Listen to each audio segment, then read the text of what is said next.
আমি চিফ মিনিষ্টাৰৰ PPSৰ পৰা এটা কমপ্লেইণ্ট পাইছিলোঁ cmassam.gov.in@gmail.com এইটো এটা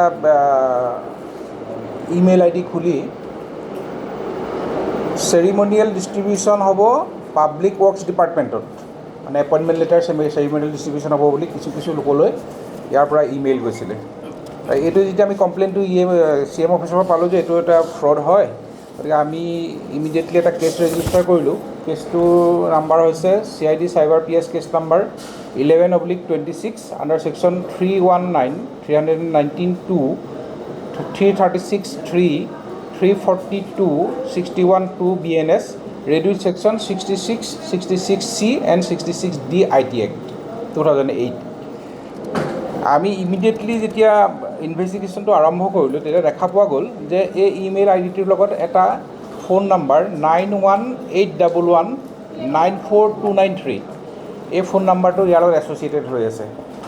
আৰু এই ফোন নাম্বাৰটো যেতিয়া এনালাইচিছ কৰিলোঁ এইটো গম পালোঁ যে এগৰাকী লেডিৰ নামত আছে। তেখেত হৈছে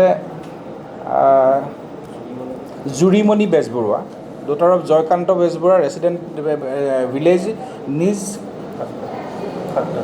নিজ খাকটা PS ঘগ্ৰাপুৰ, ডিষ্ট্ৰিক্ট নলবাৰী।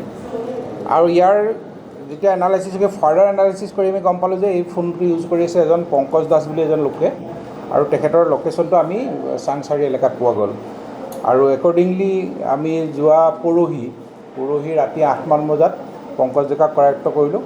পংকজ ডেকাক কৰায়ত্ব তেওঁ এইটো অলৰেডি প্ৰুভ হৈছে যে এইটো ইমেইল IDটো তেওঁৱে খুলিছিলে, যিটো তেওঁ মোবাইলত আমি এভিডেঞ্চ হিচাপে পাইছোঁ। আৰু তেওঁ এইটো এডমিটো কৰিছে যে এইটো তেওঁ খোলাটো হয়। আৰু ইণ্টাৰেষ্টিংলি তেওঁ অকল এইটোৱে নহয়, তেওঁ আৰু আমাৰ চেণ্ট্ৰেল মিনিষ্টাৰ নীতিন গাডকাৰী নামতো ইমেইল এটা তেওঁৰ হেৰিয়াত পোৱা গৈছে। সেইটো ডেফিনেটলি ফ্ৰডেই হ'ব। এটা ইমেইল তেওঁ মোবাইলত পোৱা গৈছে। এতিয়া আমি মানুহজন ধৰিলোঁ, এতিয়া আমি কোৰ্টলৈ ফৰৱাৰ্ড কৰিলোঁ আৰু 3 দিনৰ কাষ্টডিত বৰ্তমান আমাৰ জিম্মাত আছে। পইচা এতিয়ালৈকে লোৱা বুলি আমাক কমপ্লেইনটো অহা নাই, আৰু পইচা লোৱাত আমি প্ৰুফো পোৱা নাই। খালি তেওঁ যে চেৰিমনিয়েল ডিষ্ট্ৰিবিউশ্যন হ'ব পাব্লিক ৱৰ্কছ ডিপাৰ্টমেণ্টৰ এপইণ্টমেণ্ট লেটাৰ, সেইবুলি কিছু লোকলৈ পঠাইছিলে, মানে ইমেইল পঠাইছিলে। আৰু সেই মানুহখিনি আমি বিচাৰি আছোঁ। আমি 2-এজনক সম্ভেদ ইতিমধ্যে পাইছোঁ, তেখেতলোকক আমি এক্সামিন কৰিম।